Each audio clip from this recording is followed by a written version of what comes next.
Good morning, everyone. Myself, G. Narasimlu, Associate Professor, Department of PCE, St. Peter's Engineering College, Hyderabad. Today, video lecture on binary frequency shift keying. Binary frequency shift keying wave can be represented as follows. It consisting of two signals, S1 of t, S2 of t. S1 of t is equal under root 2 Eb divided by Tb cos 2 pi f1t in the duration of Tb for transmission of symbol 1. S2 of t is equal under root 2 Eb divided by Tb cos 2 pi f2 of t in the duration of Tb for transmission of symbol 0. Means FSK having two signals. One is having the frequencies F1, another is having frequencies F2. F1 frequency signal is transmitting for symbol 1, F2 frequency signal is transmitting for symbol 0.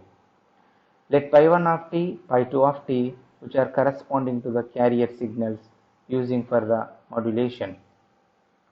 Pi 1 of t is equal under root 2 divided by Tb cos 2 pi f1t.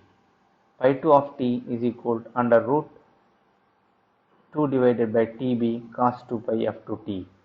We can write S of t in terms of root Gb pi 1 of t, root Gb pi 2 of t respectively for symbol 1 and symbol 0. The transmitter, BSK transmitter, it consisting of the two multipliers.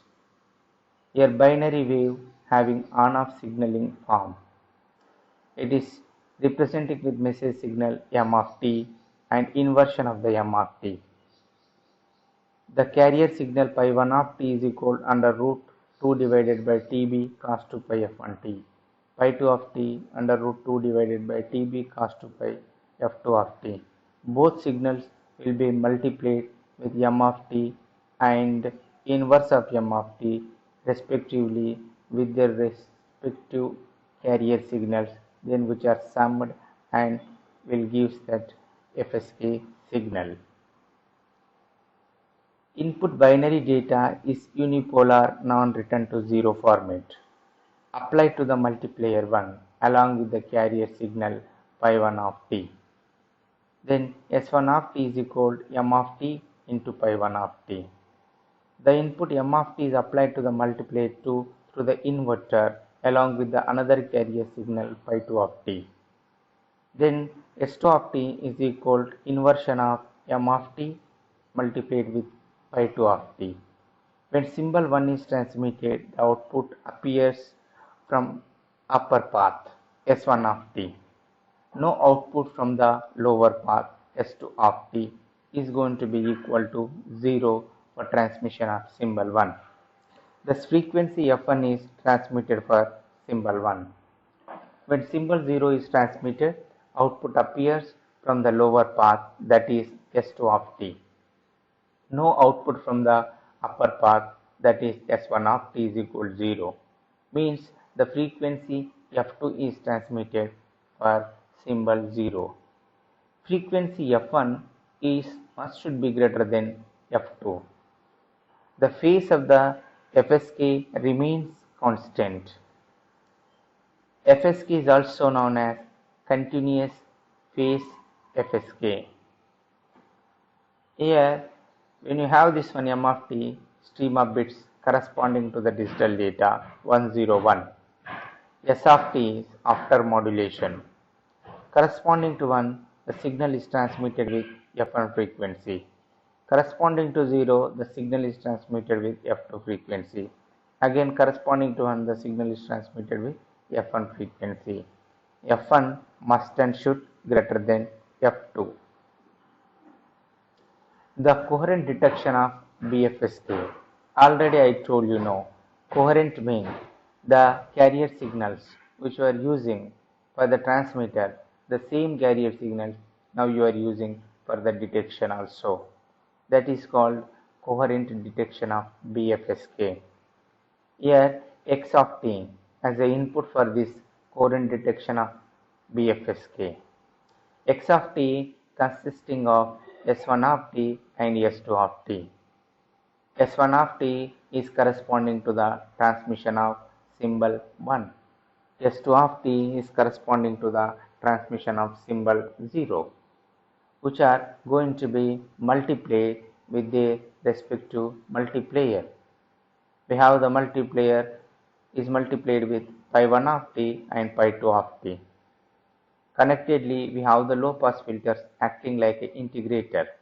The resultant output is DC voltage, that is x1 and x2, which are going to be summed. X1 is going to be summed, x2 is going to become subtracted. The detector consisting of two correlators that are individually tuned to different frequencies. A correlator consisting of multiplier followed by an integrator, that is called low pass filter. You know that application of low pass filter is a integrator. The output of the top or bottom correlator be denoted by x1, x2 respectively. X1, x2 are given to subtractor. The output of the subtractor L is equal x1 minus x2. If x1 minus x2 is greater than 0, that is L is greater than 0, decision is taken in the favor of symbol 1. If x1 minus x2 less than 0 means L is less than 0, the decision is taken in favor of symbol 0. If x1 is equal to x2, then L is equal to 0, the decision is arbitrary. This is signal space diagram for coherent binary FSK system. Here pi 1, here pi 2. For message point 1, it is transmitting root EB energy. For message point 2, it transmitting root EB energy. Okay, this corresponding to the signals S1 and S2 which are perpendicular to each other. When pi 1 appear, it means when S1 appear, S2 is absent. When S2 appear, S1 is absent. Both signals are not going to appear at a time. That is meaning of this perpendicularity between pi 1 and pi 2. Signal space of FSK. Unlike ASK, here two orthogonal basis functions are required to represent S1 of t, S2 of t. You know pi 1 of t under root 2 divided by tb cos 2 pi f1 of t. Pi 2 of t is equal to under root 2 divided by tb cos 2 pi f2 of t. These two signals are appeared in the duration of bit. Signal space representation S1 of t under root eb pi 1 of t, S2 of t under root eb pi 2 of t. S1 is equal to under root eb 0 means when S1 is present, S2 is 0. When S2 is present, S1 is 0. This is corresponding to the S1 means x-axis, this is y-axis. This is x-axis, this is y-axis. Over the x-axis only there is existence of the S1. Over the y-axis there is existence of the S2 like this. Decision region of FSK. Signal space diagram for binary FSK. This one is over x-axis pi 1 of t, over y-axis pi 2 of t. Decision boundary. This one is the line is defined that one separating R1 and R2. Message point corresponding to S1 is root EB energy is transmitting. Message point S2 is corresponding to the transmitting root EB. The receiver decides in favor of S1 of t if the received signal point represented by observation vector R falls inside region R1. This occurs when R1 is greater than R2. When R1 is less than R2, R falls inside region R2 and the receiver decides in favor of S2 of t.